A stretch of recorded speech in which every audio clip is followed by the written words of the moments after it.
All right.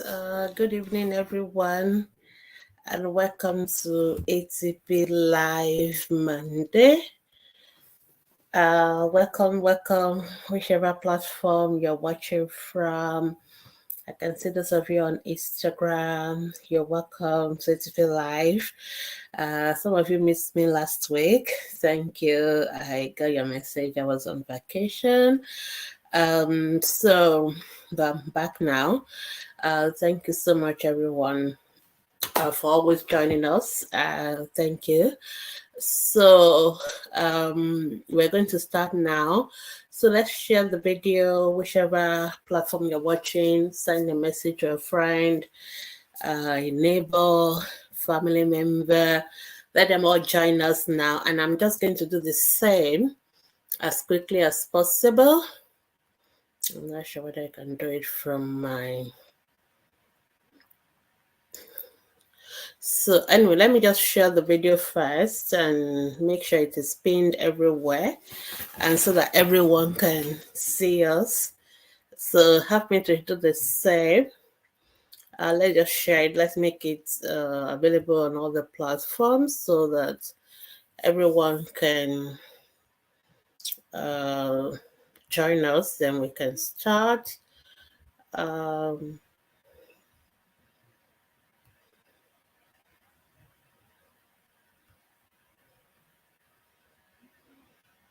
So welcome. This is ATP Live Monday.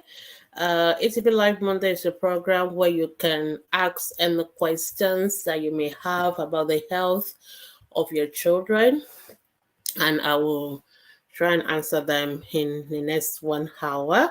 Of course, that does not mean that if we don't get to your questions, you can still ask your questions on our platforms.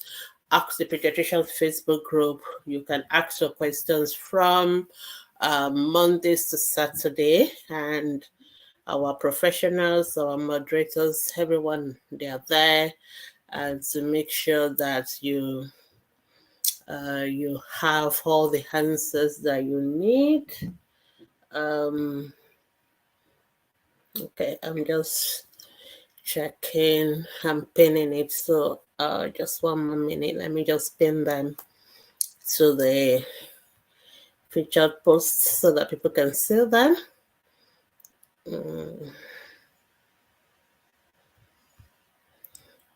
Okay. So if you have any questions, you can start to drop your questions now. Drop your questions and we will try to answer them immediately we finish doing all this pinning and pinning.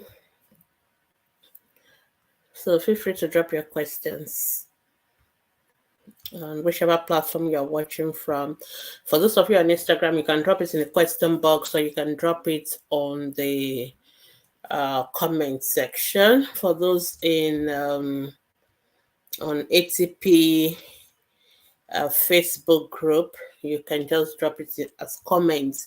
If you're watching from ATP Family, ATP Still a Mom, or ATP First Time Mom group, you have to click on the video so that you can get to the page and drop your questions there, because that's the only way I'll be able to see your questions.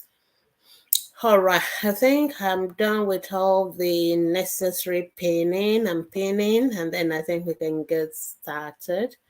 Yeah, let me just check one more time. Yeah, okay, I think I'm done now, so we can get started. Before I start, I just want to remind all of us, so those of you who are on Facebook, even those of you on Instagram, you must have seen our flyers. Let me just put one up here.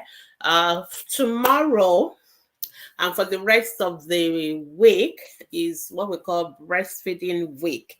Yes, it's a breastfeeding week 2023. And if you know something about ATP, we are very passionate about promoting breastfeeding. Yes, we have no apologies for that. A lot of people have tried to send a lot of messages and give triples like, wow, we're trying to do breastfeeding and all that and all that. Yes, we promote breastfeeding and we don't apologize for doing that. And the reason I will tell you more during the breastfeeding week. Anyway, we do that every year. So the 1st of August to the 7th of August of each year has been designated breastfeeding week all over the world. It is the World Breastfeeding Week. It is the week where we promote breastfeeding. So I'm going to let you know that as ATP, we celebrate the World Breastfeeding Week every year, and 2023 is not going to be different. So please join us to celebrate Breastfeeding Week from tomorrow. We've got lots of programs. Unfortunately, Instagram people, I can't show you now, but those on Facebook, they can see all the program we've got. But on Instagram, we're going to put it there as well on our page so you can see it.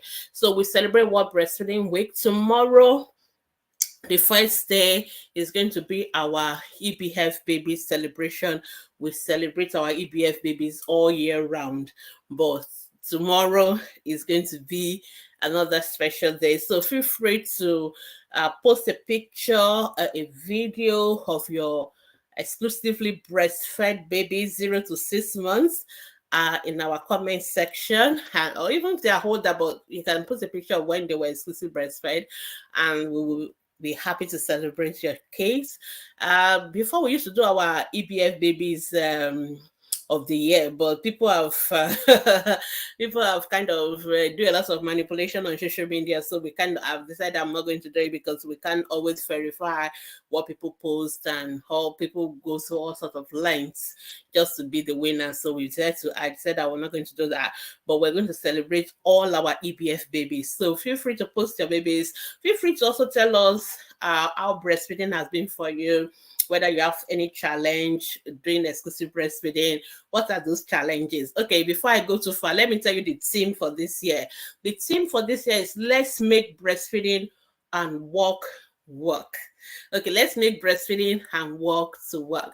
I know it sounds too mouthful, but basically a lot of mothers want to exclusive breastfeed, but most of them say they can't exclusive breastfeed because of work. They have to go back to work. And if you know ATP, we actually have a petition on change.org petitioning the former president of Nigeria, then President Buhari, to make it to make maternity leave 6 months instead of 3 months. Some even do less than 3 months. We want it to be 6 months, full pay for our mothers so that they can exclusively breastfeed their babies. And I'm happy to tell you that in some states like Lagos, Kaduna, Ekiti, this is already happening. So you can, in those states, you are a government staff, civil servant, you get 6 months maternity leave and you can exclusively breastfeed your babies. And we're looking forward to it being something universal throughout the whole country. So because we want our working moms to exclusive breastfeed, and we don't want them to use the excuse of going back to work after maternity leave as the reason why they cannot exclusive breastfeed their babies. And while we're advocating for that and we're waiting for our government to do that, we're still going to tell you how to make it work. Being a worker or a woman who goes to work does not mean you cannot exclusive breastfeed your babies. I was a resident trainee as a pediatrician when I had my first two babies, and I was able to do exclusive breastfeeding. So it's possible to do it. And a lot of my friends also did the same. So we're going to talk about how you can make it work. So day one, tomorrow, 1st of August, is our EBF baby celebration. Just tell us your challenges, tell us your victories, tell us everything. Let's just celebrate exclusive breastfeeding. Day two, we're going to have a challenge. On our group, we have what we call the guide section, and our guide one, of course, is about breastfeeding. And in that guide one, we have articles and videos on breastfeeding from WHO and UNICEF and from the Global Health Media videos. So we want you to watch, we want you to complete. Those of you who have not completed the guide one on breastfeeding, this is your opportunity to complete it, and there's going to be a prize for you. When you complete the guide section, you watch all the videos, you read all the articles, you're going to get something at the end that Facebook will tell you you've completed the guide session. So if you put a screenshot of that as a comment under the post we are going to put up for the challenge, then you are going to enter into our raffle draw to win some beautiful prizes. I won't tell you what the prices are, but you will know later. And of course, you also want us to go to change.org and sign our petition. We're going to update our petition now to President Tinubu and sign that petition. And we have a petition for every state of Nigeria that does not yet have that policy of mothers having 6 months maternity leave. We have a policy, we have a petition for all the governors. Now that we have new governors, we need to update all our petitions with the new governor's name and with the new president name. And we want you to go and sign up and tell our governors, our senators, our leaders, tell them that all our mothers should be doing exclusive breastfeeding. And as a result, they should be given 6 months maternity leave with full pay, so that they will be able to relax and do exclusive breastfeeding, no excuse. So we want you to be part of that advocacy for us. And the 3 is our ATP hour. And ATP hour is when I do teachings on health issues. And of course, this week I'm going to be teaching on breastfeeding, and I'm going to be so 10 o'clock, join me on my podcast, Ask Dr. Baby ATP podcast, on our YouTube channel, on Facebook, I'll see whether we can put it on Instagram as well, on Fresh Waves Radio as well, on Fresh Waves Radio Facebook page. Join me and listen to that podcast on how can we make breastfeeding and work to work. So join me, and I'll be doing a full teaching on breastfeeding. And of course, Friday, which is the 4th day, we're going to have a breastfeeding quiz. Yes, we are going to have a breastfeeding quiz, and of course, we're going to have prices. So we're going to do it on Google documents, Google form or something like that. So it's going to be Google Queues. Once it's 6 p.m., we open it up. You go in, you do the quiz, you answer all the breastfeeding questions as fast as you can, and the fastest 10 will get at least a hair time voucher, not less than 1,000 naira each. And the best 3 will win our prizes. So I'm going to look for who is going to be our breastfeeding quiz champion for this year. So watch out for that. On Saturday is going to be open house. Feel free to ask me any question on breastfeeding on all our platforms. So you'll see a poster and comments on that. So just drop any questions you have on breastfeeding, and I will reply you as comments. And day 6, which is Sunday, the 6th of August, is going to be our catch-up day. So if you have not completed your guide session, if you have not yet signed up for our advocacy on change.org on breastfeeding, that is your opportunity for you to do that. And Monday, next week Monday, which is the day 7, which is the final day of breastfeeding week, I'll be here to answer any questions again that you may have on breastfeeding. So I'm inviting all of you listening to me, and I'm asking you to invite your friends to be part of this breastfeeding week. Let's celebrate breastfeeding. Do you know that exclusive breastfeeding every year will save almost 1 million children from dying? Yes, that is why we are passionate about breastfeeding, because 800,000 deaths will be averted in children under the age of 5 only if they were exclusively breastfed. So we promote, we love, we support EBF. Breastfeeding is welcome here on ATP. So I need to do that before, because I may run late towards the end. I may not remember to tell you. So please join us to celebrate our breastfeeding week. All right. So I think that is about my announcements. And so if you want more, each day there'll be a flyer on our Facebook group and our Instagram on what is happening that day for breastfeeding week, and I want you to join. We have lots of resources on breastfeeding on our website, on our podcasts, on our YouTube channel, everywhere. Everything you need to know about breastfeeding, we are there for you. So make sure you join us to celebrate breastfeeding week. All right, so that's my announcement. Then let's start taking our questions and answers now. I think I'm going to start with Instagram family today. Okay. Lots of you there. Where's the first question? Okay, Miss D James. I think your question is the first one. I hope so. I just checking again that I didn't miss out anyone. Yeah, Courtney say good evening, doctor. Good evening. I think somebody else also said good evening. Lolo 180Y. Good evening.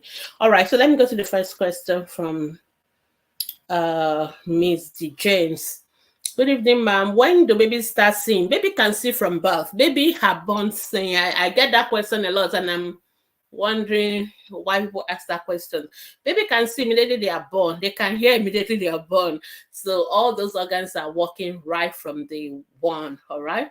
My 2 months old baby is always looking at the black and white wallpaper, but doesn't hold eye contact with me or people around. So usually by age of 6 weeks, baby can fix and follow. So when babies are born, baby can see, but they are what we call short-sighted. So they can see as far as your breast. So when you hold your baby in your hands, they can see as far as the breast, and they focus on that and they want to suck. But by the time they're about 6 weeks, they should be able to follow what we call brightly colored objects. So if you get like a red toy or something very bright colored and shiny, and you move it around, then the baby should look at that. Baby should fix. They should, if you put a red object, a bright colored shiny object in front of a baby, they should be able to fix on it. That's what we call fixing. And then when you move it around, then they should follow you with their eyes, even up to 180 degrees. So that's what we call following. So baby should be able to fix and follow a brightly colored object by the age of 6 weeks. So, and usually they can also fix on their mother's face by 6 weeks as well. So if you're 2 months, which is an 8 weeks old baby, you are not sure whether the baby is seeing, the baby is not fixing and following, or you are not sure, you need to see a colleague of mine, a pediatrician, so that we can do that test. We call it fixing and following. And if we're able to check whether the baby can see. If the baby is not seeing, then we have to get the ophthalmologist to have a look at the baby. But the baby should be able to see from birth. All right. So please take it as urgent so we can quickly confirm for you. And if there's any problem, we can quickly address it and fix it. All right. Charlie Ho one. Good evening, ma'am. Please, my 21-month-old baby tongue is whitish. You can clean it with a clean cloth and water. You can brush a 21-month-old baby tongue with your normal toothbrush and toothpaste. Yeah, babies usually don't like you brushing their teeth. There's what we call they it's part of being a toddler. And so we have one of our dentists, Dr. Tosin Bolariwa, has written an article on how to go circumvent that situation. So if you go on our website, we actually have an article on how to brush for the toddlers who are not keen on you brushing their teeth. You have to do a lot of, a lot of tricks, let me put it that way, that you can use. There are tricks that the dentists can use. So you can go to our website and then you can follow those tips that Dr. Tosin has written about. So, and then you can brush their tongue and all that. So just go check it. I don't want to go into that because there are a whole lot of stories. Kafila said, when can we sit train a baby? Now, when it comes to developmental milestones, you don't need to teach a baby any developmental milestones. They will do it by themselves. So you don't need to train a baby to sit. You don't need to train them to walk. You don't need to train them to do nothing. Okay, just take that from me. You don't need to train them for anything. What you need to do is just let the baby pee. So usually when babies are born, they don't have neck control, their head's always falling, so you support their head and with your hands and all that. But by the time they're about 3 months, you see that if you put them down, like if you during tummy time, you turn them on their tummy, when they are awake, you see that they start lifting up their heads by themselves. That's a sign that they are, and when you carry them, you will see that their head come up with the rest of their body and it's not falling on the side. So that's a sign that the child is having a control. And when they want to start, they start to assume that sitting up position. Usually by 5 to 6 months, most babies should be able to sit with support. So when they sit, you have to support their back. They sit, but they'll be bending forward. That's why you have to support their back, and you don't keep them sitting for more than 5 minutes, and then you should carry them. But by 7 to 8 months, they'll be able to sit with their back straight. In other words, they will not need any support behind their back. By 9 months to 10 months, most of them are crawling. By 11 to 12 months, they're standing and they're walking by age of 1 year. So this is babies do these things by them, so you don't need to teach them. It is their brain maturity, and that is how they get to do all these things. So I hope that is helpful. So let me go to Facebook now. Good evening, Olayinka. Good evening, everyone. Everybody, welcome, doctor. Thank you. Well done, ma'am. Okay. Somebody say, what is baby eczema?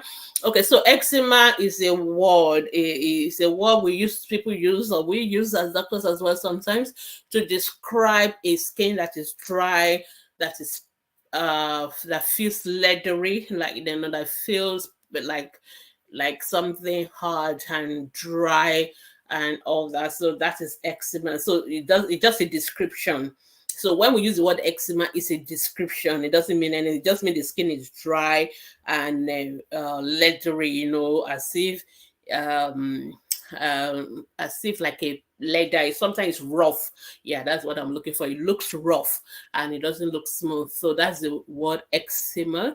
And so there are different kind of eczema. So we have what we call the atopic eczema, which is due to allergic reaction. We have the type that are due to contact. Maybe the baby come in contact with something and it gives a reaction on the skin. So there are different kind of things. And people sometimes just use the word eczema loosely for almost everything, but they are really not every skin rash is eczema, and not every eczema is due to the same kind of thing. So it's just a descriptive word. So if you think your baby has a eczema, please don't just go do self-medication or buy anything.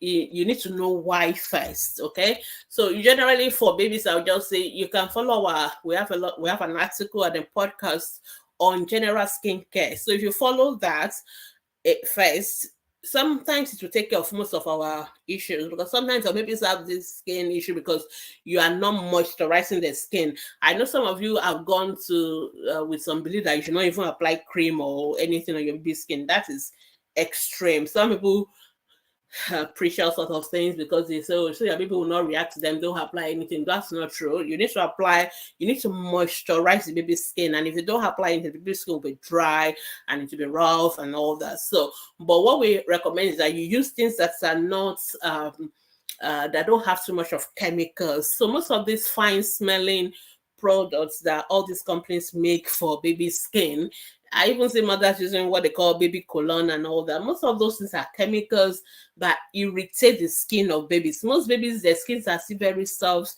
very tender, very fragile, and some even have sensitive skin. So when you put all those chemicals on their body, they react to them. So when you go for natural products, things that don't have all those chemicals in them, then baby's skin is fine. So using your coconut oil, your olive oil, your Vaseline, the blue seal one without perfume, your shea butter, all those things are natural products. They are good for baby's skin, and so you can use those one. You keep your baby's skin well moisturized. Don't use powder on baby skin. There's people always ask me, when do I start using powder on my baby skin? You never need to use powder on your baby skin, because baby skin does not need.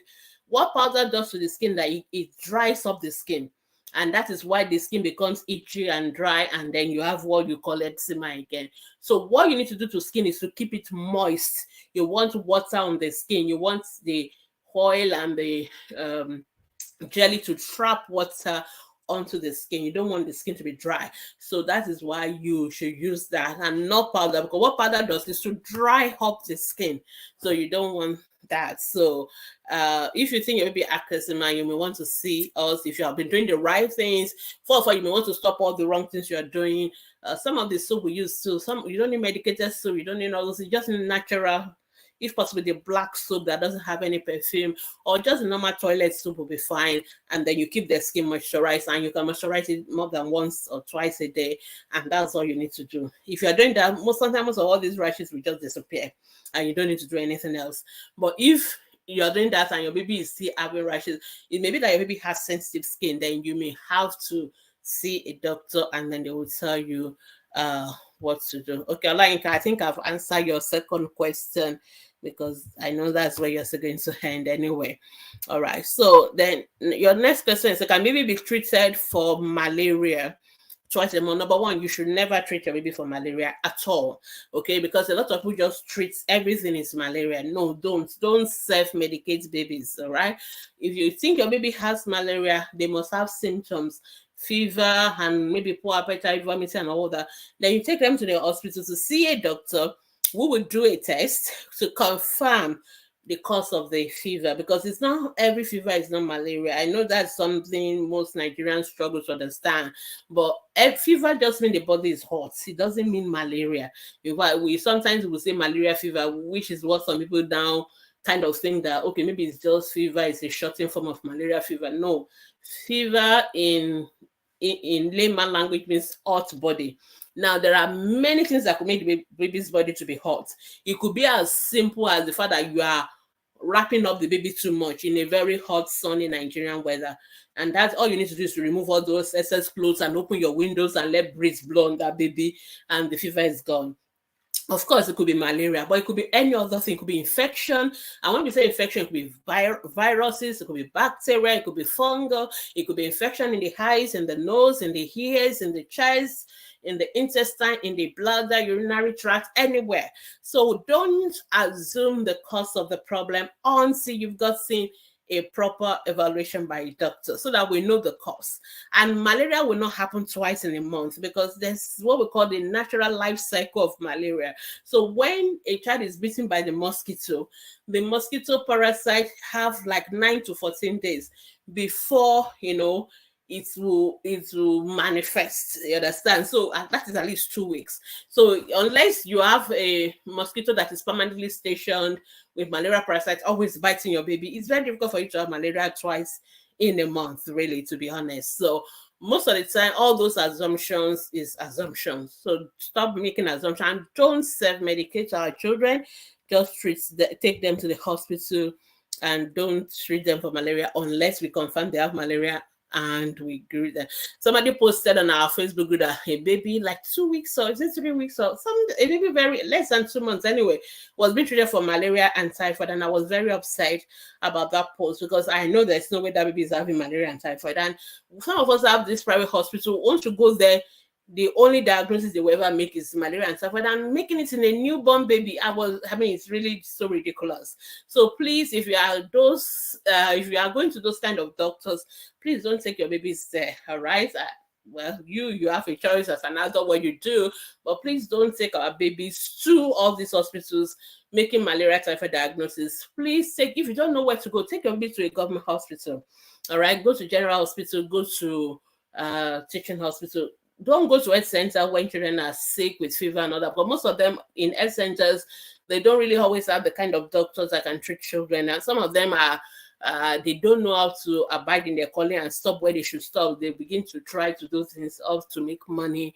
And sometimes I have a feeling that they are the one making some of these diagnosis, giving children unnecessary drugs, giving them injections and all that. So we need to stop all that. So take your child to a general hospital, see a proper doctor, let them examine your child, let them do the blood test and treat what is wrong. Sometimes children may even have viral infections and we don't even need to treat nothing. We just give them maybe paracetamol to relieve the fever, and that's all. And we know that the virus will run its course and stop. So hopefully we should get malaria vaccine soon, and maybe all this malaria will end as well. All right, let's go on. Facebook is my baby is attempting to crawl at 17 months after a meningitis with seizure at 12 months, and I'm going physiotherapy. Will he ever walk? Will he ever walk? That question, only God can answer it. But I believe that if your child is already trying to crawl, I will say there's high likelihood that the child will walk. Okay, so obviously your child has what we call developmental delay because your child had meningitis, and meningitis has caused complications in the brain. So depending on how severe it is, but if obviously the child is already trying to crawl at 17 months, I will be very hopeful that that child will walk soon.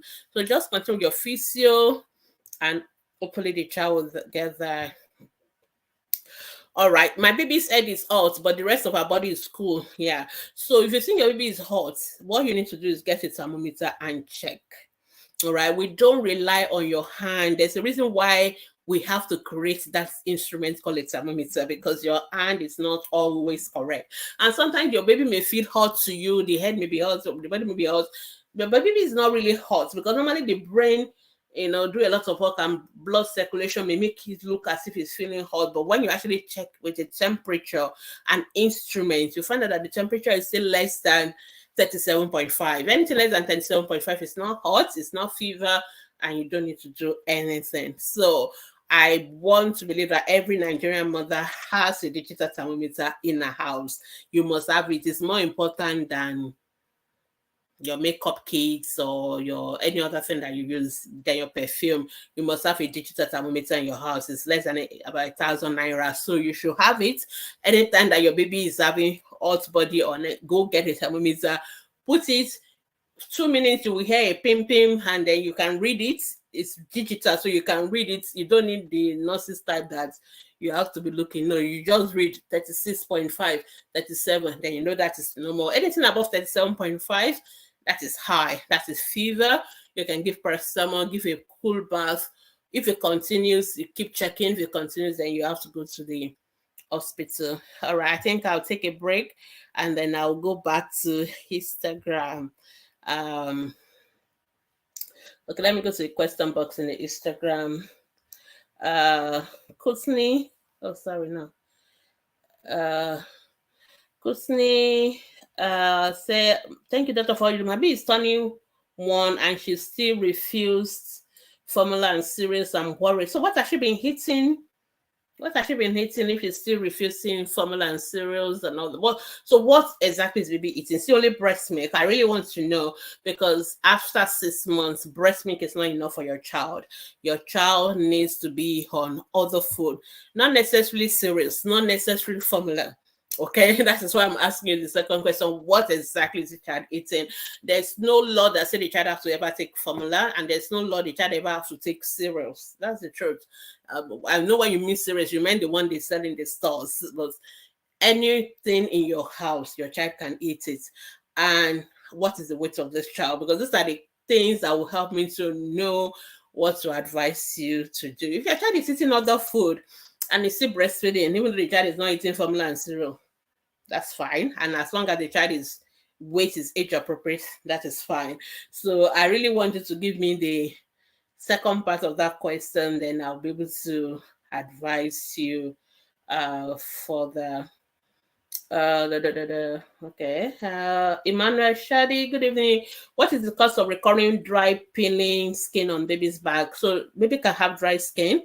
What you need to do is to moisturize their skin. So usually when we change our skin very frequently. The skin is the largest organ in the body, and new skins are always being formed. So when the old skin is going to be lost, the old skin may peel off. So sometimes you see that peeling, sometimes you don't see it.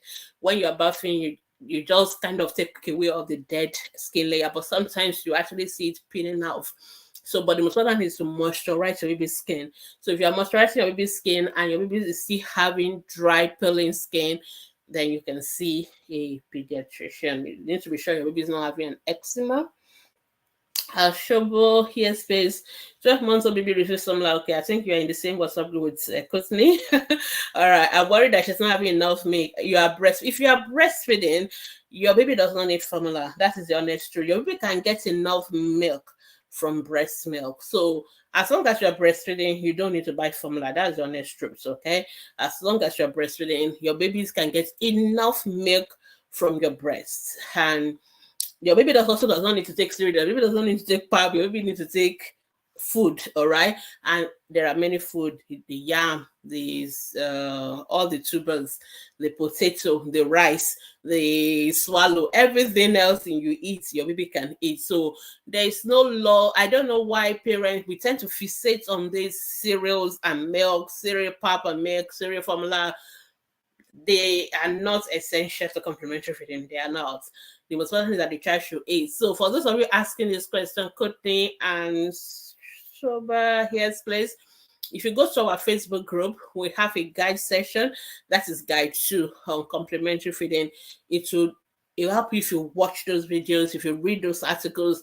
I've done a podcast on complementary feeding because it's the maybe it's number one question parents ask pediatrician. Maybe it's not eating this, is maybe it's not eating at all. So we've done a whole guide which consists of articles, videos that you can watch on complementary feeding. And once you understand the principle of complementary feeding, you will never need to worry. Okay, your baby needs milk, but it doesn't have to be formula. It can be your breast milk, and you can breastfeed up to 2 years or beyond, as much as you like. We'll talk about that. Breastfeeding week is from tomorrow, and your baby can eat any food in your house. It doesn't have to be cereal, it doesn't have to be Cerelac, it doesn't have to be any cereal per se. There are other sorts of carbohydrates apart from cereals. All right, so I hope that is helpful. And more importantly, when you ask this question, the most important information I need to know is the weight of your baby. I want to know whether this baby is growing appropriately or not. Is this baby malnourished or not? Those are the information I need to know. So I would rather you always include the weight of the child and tell me what the baby eats, because most of you just say baby is not eating this, is not eating. What exactly is the baby eating? That's what I really need to know. Then I'll be able to give you further guidance based on what you tell me. Kafila say, what can I use for cradle cap? Cradle cap is for those who don't know, is it's like baby dandruff. I think that's the best way I can describe it. So when the scalp of the baby is peeling off and you have this white stuff, just like when we have dandruff as ladies, some of you know what I'm talking about. So when you have it in newborn babies, we call it cradle cap. It's a very simple thing. So you can apply olive oil in the night, and then when you're washing your baby's hair, please wash your baby's hair with baby's hair shampoo, not the tablet soap. It's easier to, because sometimes some of those soap itself, because they get kind of stuck in the hair of the babies, and some of you, even when you're washing it up, you don't wash it thoroughly, and that also worsens things. So use baby hair shampoo, liquid soap, and then you wash it thoroughly, and then you gently comb out all those flakes. So if you have used like olive oil or oil that is for baby, that is not perfumed and all that, to rub on the baby's hair in the night, it will soak off, it will kind of loosen all those flakes. So when you now wash your baby's hair in the morning with the shampoo, and then you comb it out, you will gently comb it off, and or you keep combing it out until all the flakes are gone. You just do it daily until all the flakes are gone, and that's all. That is a very simple thing to do. You don't need to worry about it. Okay, Kafila also said my 3 months baby poo 4 times a day. Hope it's okay. It's okay. So the number of times baby poo in a day is immaterial. They can poo up to 12 times a day. There's nothing wrong with that. What worries the pediatrician is the texture of the stool. Is it hard? Is it watery? Those are the two textures we're worried about. If it is not hard, if it is not watery, whether the baby passes 20 times or 100 times a day, it doesn't really matter. It's still normal, okay? So, and we don't want blood in the stool as well. So those are the things that we worry about when it comes to stool. Watery stool, hard stool, bloody stool, no. But if it is normal stool, whether it is 3, 4, 5, 10 times, it's still acceptable. All right. So over here, say, will you consider Aveeno brand as a good scam? I don't promote any brand. But what you need to check for when you're looking at any brand is, number one, most of they will write hypoallergenic on it. Hypoallergenic. Check whether that is written on it. 2, sometimes they will write dermatologically tested. That's another thing to check. 3, check for all the content. Check for all the chemicals inside. If you see so much of chemicals and stuff, you want to run away. But if you see hypoallergenic, dermatologically tested, recommended for babies, soft, gentle, whatever, you can go for that. So that's what I will say about that. Doctor treat your baby for malaria at 5 months. If your baby has malaria, the doctor can treat your baby for malaria if your baby has malaria. Don't misquote me. I've never said that your baby cannot have malaria. I'm just saying that you have to confirm that your baby have malaria first. So I hope that is clear. So if your baby has malaria, why not? Newborn baby can have malaria. Baby can have malaria from the womb as well. But we have to be sure. A lot of Nigerians treat malaria for everything, even when baby don't have malaria. So don't join that wagon. But if your baby has malaria, why not? Your doctor can treat your baby for malaria. All right. I hope that is helpful. Okay. Chief girl, good evening. My baby 1 year, 4 months asked. Okay, your question was cut off. All right, I guess. Mrs. Simon, the doctor say, oh, Miss Simon, I think you have written a lot of questions. Okay, Shoba here say your baby has been eating normal adult food. So I always tell people there is no adult food, there's no children food. Food is food. All right. There's nothing like adult food, there's nothing like children food. Yeah, there's something like that. Food is food, and your baby can eat any food you eat. Okay, it's just that when we want to start babies on food, what we call solids, we, because they are just new to it, we go, it's about the texture. So we go for something very soft, maybe liquid like porridge like, before we go to the hard stuff. So I'm not saying you should start your baby on eba on day one.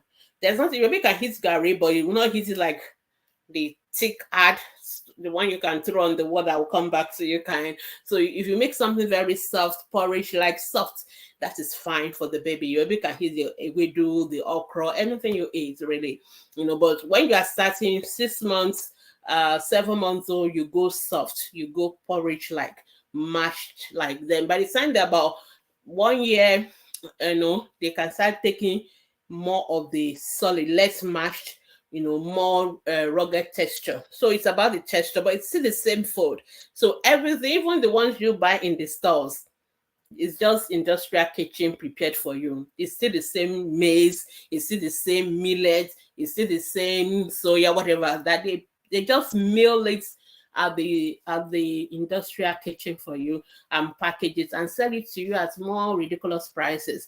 But you can as well make it fresh from your own kitchen, and your baby will still be fine. So if you watch all our complementary feeding videos, you will never see them use anything that is coming from a tin. There's nothing coming from a tin. Everything is coming from your kitchen that you can cook by yourself and that you can give your baby. So there's no, the rice you eat, your baby can eat the rice. You may need to mash it. You can even blend it and then cook it as a porridge. It's still the same thing they've packaged for you in the rice series that you buy in the stores. But you can put your breast milk on it, and your baby will eat it. So you can add your fruits, your banana, mash it into it, blend it into it, and your baby can eat that. So there's no food that your baby cannot eat. It's just that when you are starting, you start with liquid like porridge, mashed, and then you go on to the full solid by the time your baby is 1 year old, and your baby should be eating everything you eat in the house. So you don't need to worry about your baby not eating cereal if your baby is eating adult food. All right. Let's go on to the next question. Mrs. Simon, my baby is running temperature. We went to the hospital. The doctor did swab and gave suppository Tylenol. This morning I saw blisters where she just takes breast milk. Is it on the mouth? Okay, the doctor said her body is fighting infection. We should observe. She refuses other food. So the question I want to ask you, Mrs. Simon Atiza, what was the diagnosis? What did your doctor tell you? I know you are trying to tell me, but I'm not quite clear. So is it that your doctor is saying your baby has infection? And what kind of infection? Is it like malaria? Is it virus? Is it bacteria and all that? So it is not quite clear from me. I think what you need to do, I'm happy you've gone to the hospital, you've seen a doctor. The best thing to do is to go back to your doctor and have that conversation with your doctor, so your doctor can explain to you what is treating your child for. All right. So I can make some deduction from your write up. So I'm suspecting maybe it's a viral thing. If your doctor is only giving you paracetamol, so that means the doctor is not taking bacteria or malaria, just taking something due to viruses. And usually viruses, we don't give any medication. We just give like paracetamol to cool them, and then wait for the child, to clear the infection by themselves. But I guess maybe you just want to understand. There's no reason to worry. You already see your doctor. If you're not happy, you can always take the child back. Of course, most children, when they are sick, their appetite is low. That is expected. So what you need to do is just give them whatever they like at that point. Even if it is breast milk, it's okay. You can just keep giving the breast milk. If it's any liquid, something like anything they like, they're able to tolerate. Give it, but give it as frequently as possible, and that's what you need to do. Okay. Okay. So I say I have answered your question. Okay, I'm happy. You're happy. The swab is okay. Maybe your doctor is waiting for the result of the swab. Okay, just let's just be patient. All right, I'm sure you'll get there. All right, don't worry. I hope I've answered your question. All right. Okay, I think that's all in the question box. Okay, Shifa girl, you've completed your question now. Your 16-month-old stop eating pureed food. She eats normal homemade food and she's stool after eating. I don't see any problem with your baby eating normal homemade food. That is what I expect for a 1-year-old. A 1-year-old should be eating exactly what you are eating. That is what we expect. And then maybe passing stool after eating may not be abnormal as well. We have what we call a reflex. We call it gastrocolic reflex. It means that whenever you start eating, there's some movements along the intestine, so you feel the urge to go. So even adults do feel it, but because you're adult, you're able to control yourself. But children, they can just go move their bowel. It doesn't mean the stool pass is the food the baby just ate. That is not the food the baby just ate. That's the one baby has eaten before, long ago, that has been digested and processed, and end products of digestion stored in the rectum. So there's nothing wrong with that. As long as the stools are not watery and normal stool, there's nothing to worry about. All right. So I don't see any worry or question there. All right. So let me go back to my Facebook people and okay, good evening, good evening. Love from Ghana. All right, Akosua, thank you so much for joining us all the way from Ghana. We love you. Vera, good evening. I'm back again with my arsenal of questions. Okay, but take it easy on me. Just drop one question at a time so I don't get lost when the question are too many in one post. Okay, my 2-year-old baby is currently seeing a neurologist. She's not yet walking, but bottom shift. Okay, not bad. She always seems to move around. She can stand alone for 13 seconds. That's good. Is there hope for her? I'm not even worried about your baby. If your baby is already bottom shifting at 2 years, yeah, it's a little bit late, but not to worry, not to worrisome. So I mean, there's definitely hope.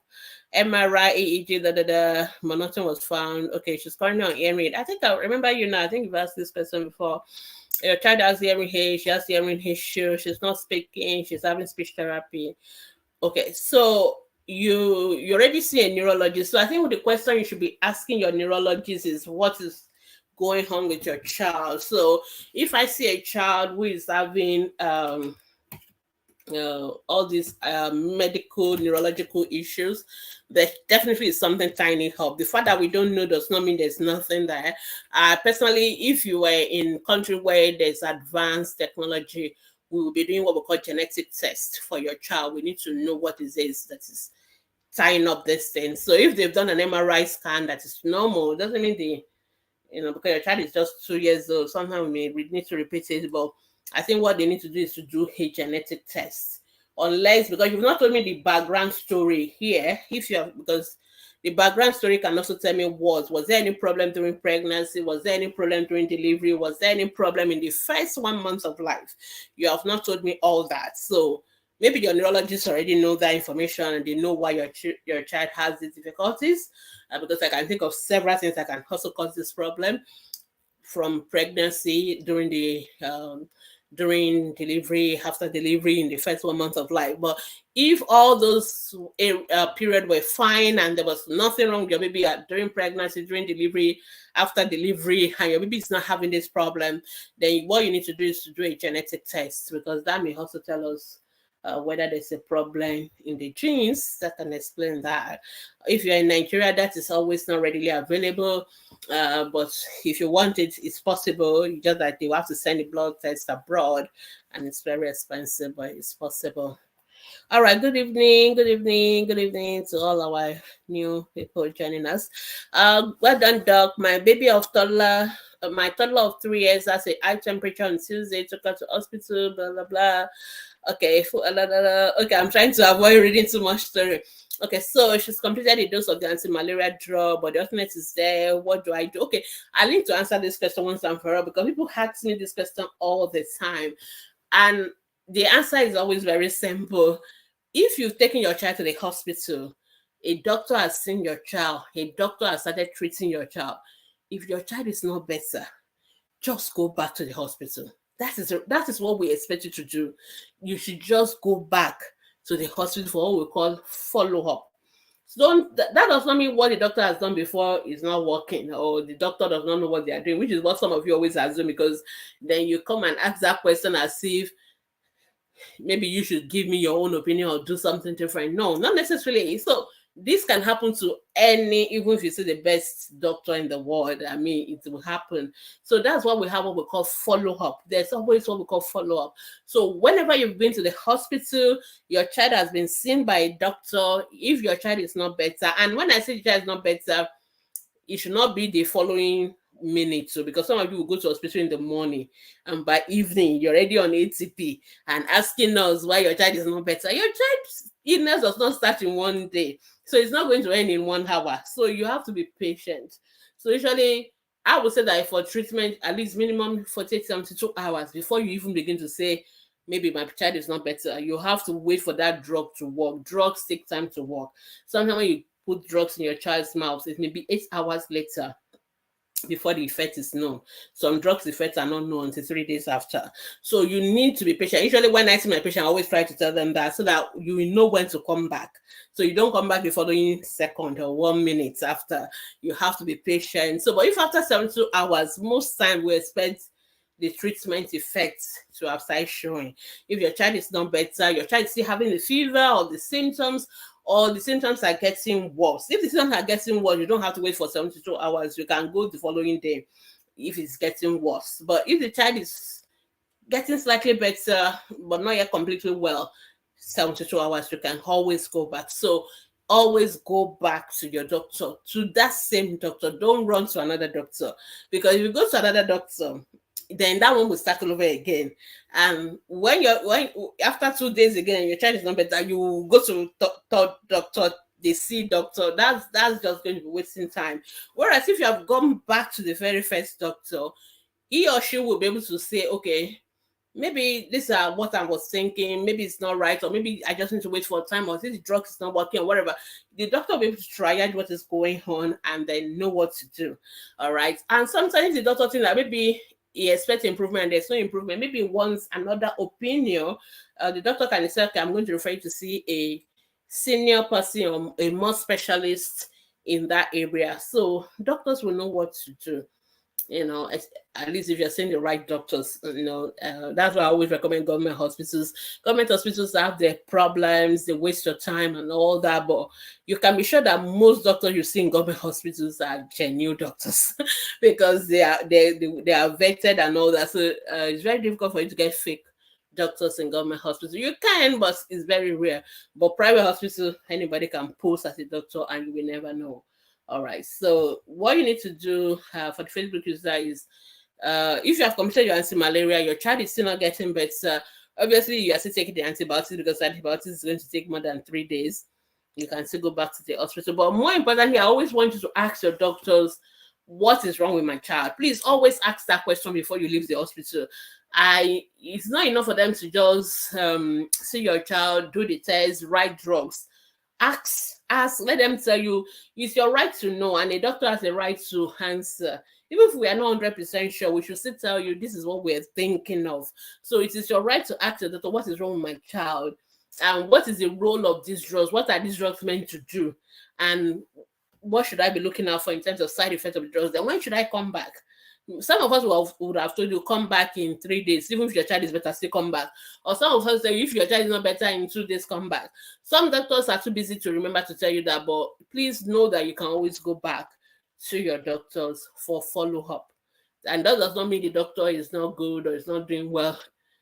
Follow-up is part of medical management. So we always need to know what we're doing, because even as doctors, we are not oracles, okay? We are not we don't always know everything. I know it will shock you, but that is the truth. We don't always know for sure. We have an idea that, okay, maybe it's A or B or C. 3 or 4 things in our mind, and we go for the what we think is the most likely one. If sometimes we do tests, the test may help us to confirm it, but sometimes the tests don't still help us to confirm it. And sometimes we just do what we call trial of, we just do therapeutic trial. We just treat it with what we think is the most likely problem. So if you come back to us and that is not working, then we think that maybe it's not that A, maybe it's B, and then we can, do that. Sometimes that's how we treat children, is because and sometimes we do all that and things are still not working, and we want to go to a higher level, and that is why sometimes they refer you to see specialists and all of that. So that is why you have to go back to the doctors. So I hope that is helpful. All right, our time is gone, but I'll need to run. Olayinka, Olayemi, my 15-month-old baby has 40. Is that okay? It is okay. Next person, I'm treating typhoid with injection, both intravenous and muscular. Is it for yourself or for the children? I'm not sure. Will it affect you? Okay, you are the one being treated for typhoid with intramuscular, intravenous.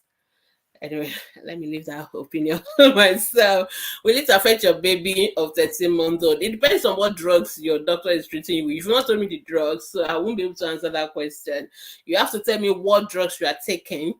And I hope your doctor knows you're breastfeeding, so your doctor should have given you drugs that will not make you, that should not affect your baby if you are breastfeeding. But there's really no reason why you should be on intravenous, intramuscular. It doesn't make sense. So I really have my reservations about even this your typhoid and treatment. Anyway, I've said my piece before about typhoid Nigeria.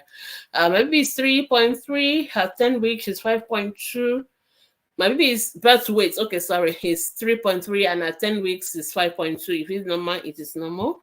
It's okay. Good evening, doctor. I noticed my baby suddenly got very dark from his neck downwards after phototherapy at 3 weeks. I understand that could be his actual color, but my issue is that his face is very lighter than any other part of his body. All right, so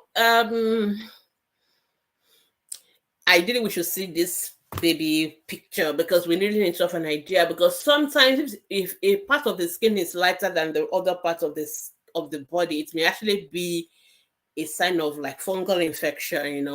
It's a discoloration or something, or it could be a reaction to, or it could be a reflection of what product you're using on the baby's skin and all that. So it's a little bit tricky to answer your question.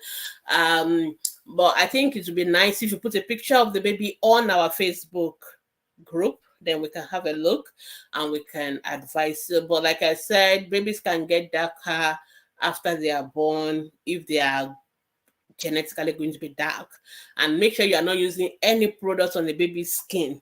Some of you are still missing from birth A. Some of you are still missing skin nail. Some of you are mixing drugs into your baby's cream. It is a sin. It is a criminal offense. Seriously, I'm not exaggerating. Please stop it. Don't. That's why I answered at the beginning. Use only natural products. Your olive oil, your coconut oil, your sebum and shea butter, all those things you can use on your baby's skin. So, and if your baby is going to be yellow, your baby is fair, your baby will be fair. If your baby is going to be black, your baby will be black. And there's nothing wrong with being black. So make sure you are not doing anything wrong. Make sure you're doing the right thing. And if your baby's skin, there's still differentiation in the color of your baby's skin from one part of the body to the other, then we have to see it as a pediatrician to be sure it's not like maybe fungal infection or something, and then we can advise you what to do. All right, the next question. Good evening. My baby of 12 weeks started running temperature yesterday, 38. Okay, good. Give him paracetamol. Good. Monitor the temperature, and it is now 36.2. Good. You don't need to give him paracetamol if the temperature is down already. He's sucking well. Keep twisting his body. It's calm now. Do I need to say this? You don't need to say, doctor, if your baby's temperature is down. Just keep monitoring the temperature. And if the temperature is down, don't give paracetamol again. It's okay. Because sometimes some of this, your fever is actually, maybe you are overwrapping the baby, overcovering the baby. Just make sure you are not doing that. Make sure there is ventilation in the house is cool and all that. That's all. And it is not teething. Yeah, teething does not cause fever of 38. So just remove that from the differential. And please do not give him any teething powder. Okay, do not. That is another sin. Okay, it's a criminal offense to give teething powder to children. So no teething powder, no teething mixture, and your baby having temperature of 38 is not teething. So please don't listen to all the ignorant people around you. That's why it's good that you've come to ask pediatrician and not your neighbors. Don't listen to them. All right. So that's fine. Good evening. My maybe something else. Okay, I think I've answered this question you asked before. That is the same person. I've answered that. Next person. Good evening. Weight gain, hereditary. It could be. I am slim. My husband too is slim, but I don't know why. Maybe it's not weighing. It's not weighing like I wish. Though it's a picky, it's 9 months old. Weight is 6.3. So weight of 6.3 for a 9 months old has something to do with your baby, you being slim, your husband being slim. That baby is underweight. So that is not slim. So people that are slim, they will be slim, but they will have normal average weight for their age. So that one is okay. So it's the way they look. But a baby who is weighing 6.3 at 9 months, when we expect the baby to be weighing 9 kilos, is underweight, and I'm worried about that. And you already told me the reason your baby is a picky eater, so your baby is not eating enough food.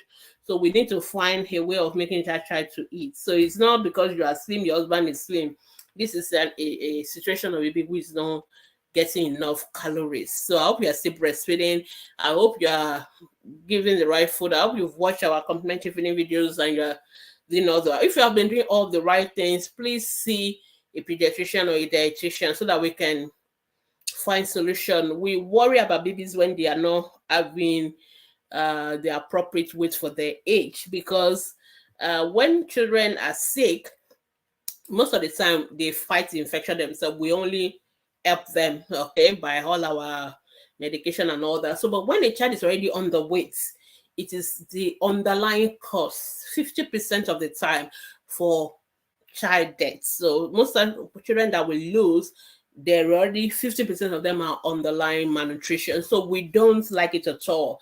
We always want our babies to have age appropriate weight. So we are very aggressive about it. All right. So I'm not sure of your peculiar situation, but if you have tried all our tips on feeding and all that, you've done all you think you know what to do, and your child is not eating, your child is not gaining weight, please, you have to take this baby to see a pediatrician now. I mean, it's urgent, because the next thing your baby will be having what we call severe malnutrition. Now your baby is underweight.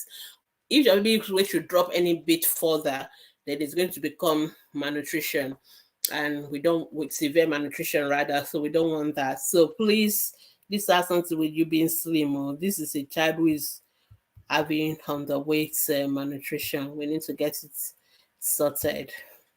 What are the causes of failure to thrive? So failure to thrive is a child who is not gaining weight as expected for their age. You have to see a pediatrician. I think we have a write-up on failure to thrive on our Facebook group. You can read that.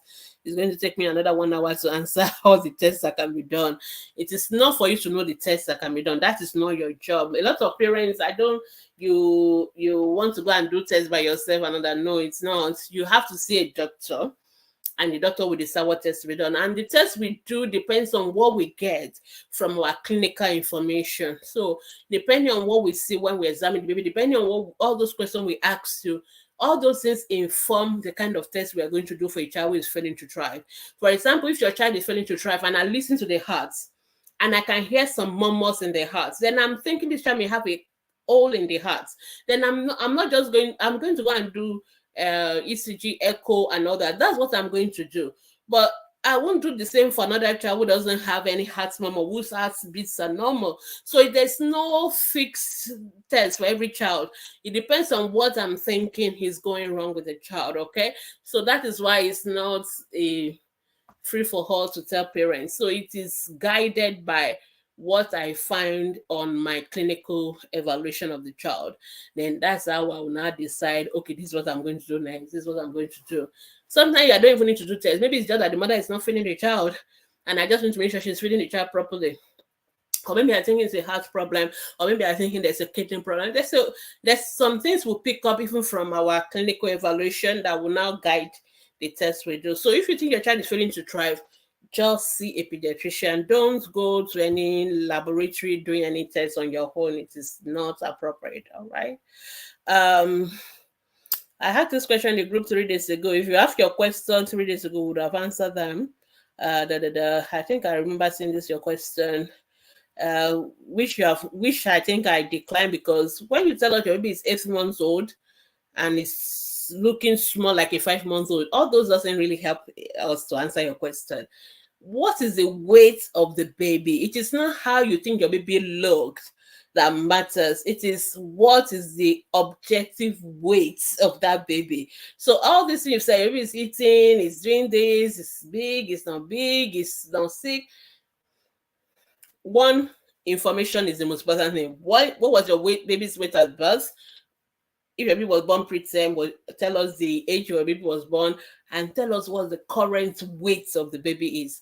Once we have that information, then we'll be able to answer your question and all that. But telling us your 8 months old look like a 5 month old, how do you know how a 5 month old look? It doesn't really, it's not objective. That's what we call subjective information. So if you are still, I hope you are still listening to me, please just tell us what is the weight of this 8 month old, and all the answer will be over. All right, salt and maggi okay for babies, since you say they can eat everything. Yeah, why not? They can eat, but of course, I believe you also apply your you apply your own judgment as a mom. So you're not going to be loading your baby food with plenty of salt and plenty of maggi and all that. You just need to make sure that your baby eats well. You should also not be cooking your food with plenty of salt and maggi anyway, as well, even for yourself as adults. So I hope that helps you answer that question. All right. My phone is falling off. I need to put it back. All right. It's falling off finally. Okay, so I think I'm okay.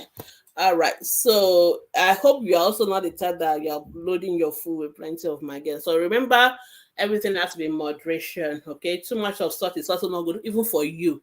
The same way it's not good for your baby. So just make sure you maintain moderation in everything you do. All right, I think final question on Facebook. Good evening, Doc. My baby will be 7 months next week. Is he bring out liquid from his mouth and nose?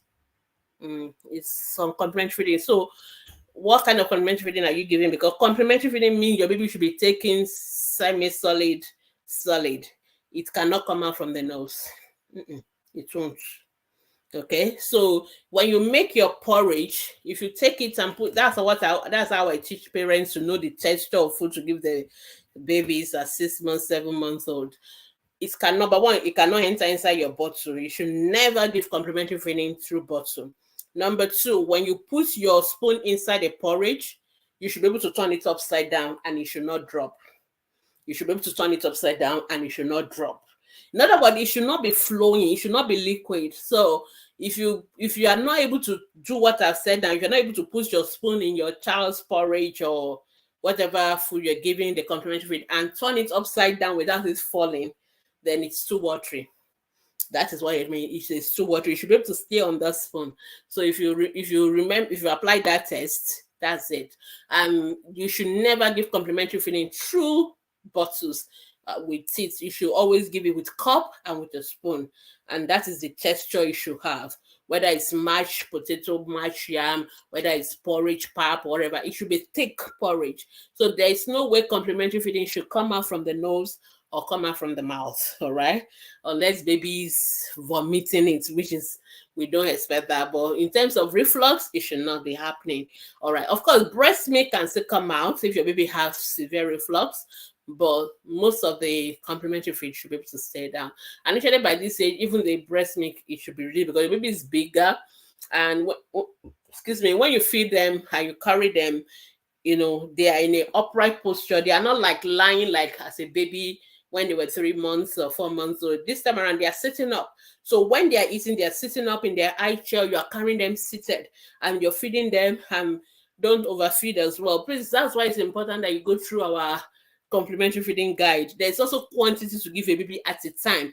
Some of us will give our baby too much of complementary food. Please, the quantity you give as breast milk is not the same quantity you give as complementary feeds. So I'm not expecting a 7 month old to finish 200 ml of pap. No, A 7-month-old should not be taking more than 25 meals of thick porridge, all right? The breast milk is liquid, that's why you need lots of it. But when you change to solid, that's the idea of solid. You are giving more calories but smaller volume or quantity of food at the same time. So please, it's important when we say go and watch all these videos, it's important that we do it, because all this information are captured in those videos. They tell you what quantity to give, how frequently to give it, how to give it. It's very important. So I really want you to make sure you're doing the right thing. So if your baby is still having milk and everything coming out from the mouth, the child is struggling to breathe, two things is either you're overfeeding the baby or your baby has a medical issue that is causing that. Because sometimes babies have some what we call fistula, something connecting the airway and the food way. But then I expect that should have been diagnosed now. So, and your baby's weight is okay. It's even, yeah, your baby is 7, your baby should weigh 8 kilos, which is still fine. But just make sure you're doing the right thing in terms of the complementary feeding. Your baby should not be struggling to breathe. You should not be overfeeding them. You should not force feed them, because some of us do that. So I really need to make sure you're not doing all that. So I hope it is. There's still a lot of questions, though, and I thought I finished. Okay, please, let's not ask questions again because it's already 7 p.m. But I'll try and just answer all the ones that are here in 1 minute so that I can close. All right. 7 months does not like to drink water. Just give a little bit sip of water. You also model how to drink water.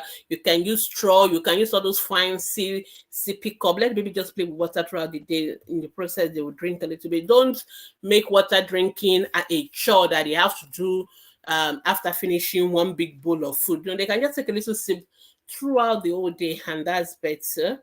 All right, I think you've answered this question. Okay, you're 3 months. So what is your baby's weight at 5 months? At 8 months, your baby's weight you're giving us is at 3 months. So that is 5 months after. Your baby should be weighed at least every month. All right, so you should have gone to the hospital at 6-month-old, for the 6-month check and all that. And if you are worried that your baby is looking small, then you should have gone to get this baby weighed. So what you need to do first, take this baby to the hospital first thing tomorrow. Let me know the weight of the baby and come back and tell me. That is the most important thing I want to know. Just go to any health center next door to you, any hospital. Let them just weigh the baby, and you come and give me that information. Then I will advise you what is next. I just need to know. The weight at 3 months is 5 months ago. It's too long. We can't use that. This baby is 8 months old now.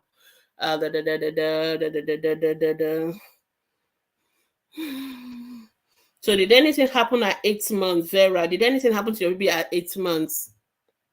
Something must have happened. If nothing happened, then again, it could be something genetic. So you need to know what really happened at 8 months. Baby suddenly stopped, regrets that something happened. All right, my question is 3 months old baby, breast milk has reduced, and I had to comment, what can I do to increase your supply? Number one, you should stop the formula if you want to increase your supply, because if your breast milk is reducing and you are now giving formula, you are actually reducing your breast milk further, because this is breastfeeding week, so let me just say that the principle of complementary feeding is demand and supply. So the more your baby suck, the more the milk will flow. But when your milk is not flowing, if you go for formula, then you're actually going to reduce the demand on your breast milk. And when you reduce the demand on your breast milk, then your milk will reduce further. So if you want to increase your breast milk, it's not by giving formula, it is by making sure your baby suck even more frequently. You can drink a lot of water, drink a lot of milk, drink whatever you want to eat, but your baby should be sucking. Make sure your baby is well attached to the breast. Make sure you are not stressed. Make sure you are not worried. Those are the things that reduce your breast milk, really. So I hope you can do that. All right, so that's, you have to stop the misfeeding. Yeah, nobody said complementary feeding is going to be easy, because not all babies are the same. Some babies are picky and fussy, but you just have to be patient and persistent. And I've always wished I can bottle patience and persistence and sell it to mothers as tablets or capsules. They take 1-3 times a day. Unfortunately, I can't do that for now, because I would have been a millionaire. Because all you need to do is to you need to be patient. You need to be persistent. All right. So yeah. Your story is so long. Facebook has cut it off. So, but don't worry. You can put it on the Facebook group. I will answer that. Coconut oil from I can't even remember what this is. Okay, were you the one that asked about the differential colors? Okay, just see us. Let's see the picture and then we'll advise. 2.5 ml paracetamol for a 5-month-old. What is the weight? So for pediatricians, we calculate our dose of drugs on weight, not on age, because your 2.5, your 5-month-old may be bigger than another person's 8-month-old. So we use weight and not the age. So the weight is more important. Then I will tell you whether it's appropriate or not. Baby was 6 months old on Sunday. Started purging last evening. What do you mean by purging? The people were normal in the evening and at midnight. And okay, so as long as the stools are not watery, it's not purging. I know you mean purging means diarrhea, but for us, if the stools are normal, then that's fine. And what you're describing sound normal to me. The stools were normal. There was a lump, small lumps. That sound normal for a 6-month-old. Make sure you're paying attention to hygiene, washing your hands. Make sure you're not giving anything else apart from breast milk until 6 months. So when baby is 6 months on Sunday, that is when we start complementary. Don't try to start doing things too early. I hope that's helpful. The baby has something that look like blister on his head. It's just 11 days. So please put a picture of it on our Facebook group. I will have a look and I'll tell you whether it's something to worry about or not. Okay, I think I'm almost done now. Thank God. Is it necessary to give baby supplement? No, it is not necessary. Just give baby breast milk only. That's all I'm going to tell you this week. Breast milk only for the first 6 months of life. All right. God Almighty expand it to be amen. Thank you. Thank God, Dr. I've learned a lot. Thank you. God bless you. Thank you. Amen. Can I give my baby? Oh, okay. Always put the age of your baby.